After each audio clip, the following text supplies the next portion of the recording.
Hi, everyone. This is Landry Etheridge with Etheridge Counseling, joined today by relationship expert and therapist here in Charleston, South Carolina, Channing Harris. Channing, thank you for coming and chatting today with us about infidelity and the emotional impact of infidelity. I know you have been working with couples for a long time, and I'm curious, is infidelity a common reason that brings couples into therapy? Is that one of the most common ones, or what do you tend to see there? Yeah, it's definitely super common. It's something that I see often. I wouldn't say it's the number one thing, but I do see it very, very often. A good bet. I Good was bit. looking at Yeah. statistics of just how frequent infidelity is, and what I was reading was about 20% of married couples experience some level of sexual infidelity in their marriage. So sounds like a pretty common struggle. Um, Today, I know we're talking about sort of the emotional impact of infidelity on a couple. Um, what does that look like? What do you see in the therapy room? Yeah, it actually impacts both partners a great deal in terms of emotionally. For the partner that is what we call, there's not really a great term for it, but what we call the hurt partner, the one that discovers the infidelity, whether that was disclosed to them or if they found out on their own, there tends to be a huge roller coaster of emotions. It often makes them question their sense of self. There's a lot of hypervigilance that can happen, a lot of anger, just a whole bunch of emotions. But, the same is true for the partner that was unfaithful, that went outside the bounds of what the couple mutually agreed upon. Or what was believed to be mutually agreed upon. There can be a lot of guilt, a lot of shame, also a lot of anger and a lot of resentment and sadness. And so it really impacts everyone involved. Yeah. And I imagine there's really a healing journey before them, both individually and as a couple. What Yeah. does that look like? I know we're going to get into that more in another video, but can you sort of just give us sort of what does the roadmap look like? Is there a roadmap, or are there sort of tendencies that you see in terms of when a couple first starts versus kind of what it might look like a little further down the road? Yeah, there's really not a perfect roadmap. I wish there was. That would be super nice.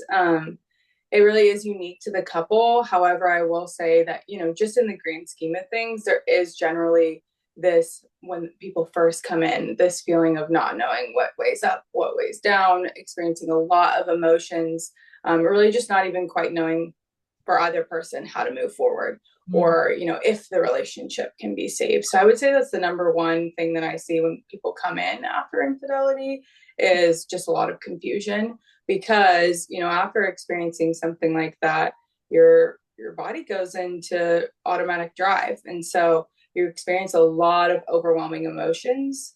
And Mhm. oftentimes what we first work on is just kind of stabilizing, Mhm. because while your emotions are valid and they're there to help you, we want to make sure you're grounded before you make a decision on kind of how to move forward and what you'd like to do Mhm. with this. So really what you're saying at the beginning is a lot of chaos, emotional chaos. Yes. Yeah. Internally, sort of this idea of like not knowing which way is up, which way is down. And for anybody who maybe likes to go to the beach and swim in the waves, I kind of remember as a child getting hit by this huge wave, and in the midst of having no idea which way was up, which way was down for a minute. And I think about that a lot for couples or clients in general who are experiencing this big overwhelm, is I have no sense of where I am in my world, in my body, in my life. Everything's just sort of total chaos. So it sounds like your first goal with couples is to give some ground, help them ground to Mm-hmm. the extent that they can, so that they can get some clarity on what next steps might look like. Am I kind of tracking there? Yeah, absolutely.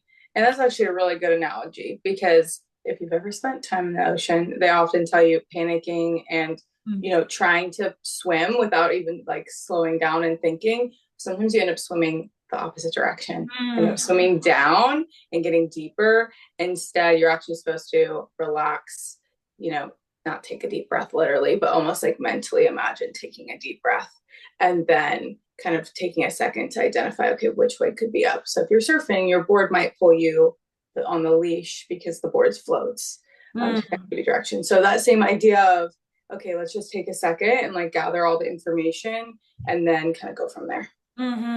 Yes. So maybe making a decision too soon could take you in a direction that you may not want to go in the long run. Yeah. Yeah, yeah. Is there sort of I don't know. What advice would you give someone if they maybe have recently disclosed an infidelity that they participated in, or recently learned or discovered of an infidelity in their relationship? What's a message to those people? I really, it's never going to feel good. It's never going to feel good to break your arm. It's never going to feel good to dislocate something. Just like if you're experiencing something like this that is emotionally hurtful, going either or on either side, it's going to be uncomfortable. But what can you do? Honestly, take care of like your basic needs. Are Mm, you eating enough? Like, are you eating? Are you drinking water? Are you sleeping? If you can even focus on, okay, if that's the only thing that I can do today is eat enough water, or sorry, eat enough food, drink enough water, and get as much sleep as I can to be healthy, that actually does wonders. And sometimes that's all that we have the capacity to do in that moment. Just taking care of the basic human needs can actually go a long way in regulating your nervous system and getting to a place of some stability so that you can make sense of what to do next.